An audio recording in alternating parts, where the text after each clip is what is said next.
بسم اللہ الرحمن الرحیم۔ جیسا کہ اسلام میں جمعہ عزت والا ہے، عیسائیوں کے لیے اتوار اور ہندوؤں کے لیے منگل، اسی طرح یہودیوں کے لیے ہفتہ کا دن محترم تھا۔ مگر فرق اتنا ہے کہ اسلام میں صرف ان لوگوں پر جن پر جمعے کی نماز فرض ہے، جمعے کی پہلی اذان سے ختم نماز تک وہ دنیاوی کاروبار کرنا حرام ہے جو نماز میں دخل انداز ہوں۔ عورتیں، بچے، مسافر اور بیمار لوگ اس حکم سے علیحدہ ہیں کیونکہ ان پر جمعہ فرض نہیں ہے، لیکن یہودیوں اور عیسائیوں کے ہاں ان سارے دنوں میں دنیاوی کاروبار حرام تھے، اور خاص کر شکار کرنا سخت جرم۔ موسیٰ علیہ السلام کے بعد یہ واقعہ پیش آیا کہ بنی اسرائیل کی ایک جماعت بحر کلزم کے کنارے شہرالیہ میں رہتی تھی، جو مدینہ منورہ اور شام کے درمیان ہے۔ یہ لوگ مچھلی کے بہت شوقین تھے۔ رب کی شان یہ کہ ہر ہفتہ اس دریا میں بے شمار مچھلیاں نمودار ہوتی تھیں، یا تو ان کے امتحان کے لیے یا اس مچھلی کی زیارت کے لیے جس کے پیٹ میں حضرت یونس علیہ السلام رہتے تھے۔ باقی دنوں میں سب مچھلیاں غائب ہو جاتی تھیں۔ ان کے منہ میں پانی بھر آیا اور سوچنے لگے کہ کسی تدبیر سے ان کا شکار کرنا چاہیے جس سے شکار بھی ہو جائے اور ہفتے کے دن کی بے حرمتی بھی نہ ہو۔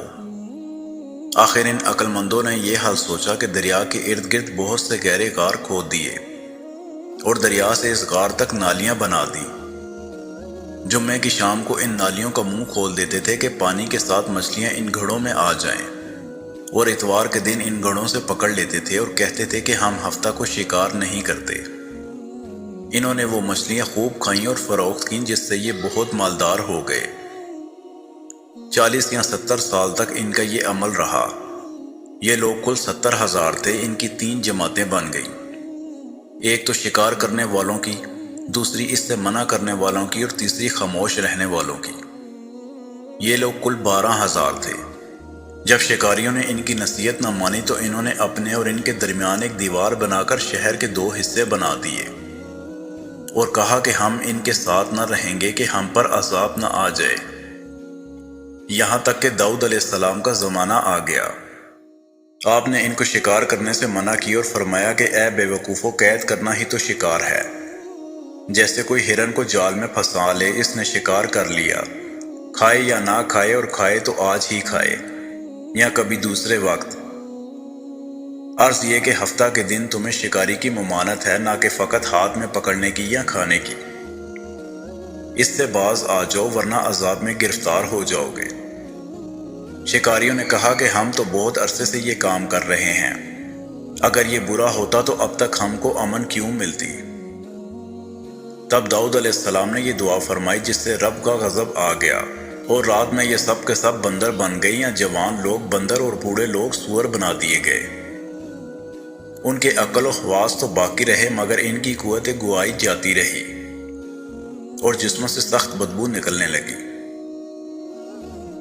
صبح کے وقت اس محلے کو لوگوں نے دیکھا کہ نہ تو اس محلے سے کوئی آدمی آتا ہے اور نہ کوئی آواز، نہ کوئی دھواں وغیرہ نکلتا ہے، تو یہ دیواروں پر چڑھ کر ان کے گھروں میں داخل ہو گئے۔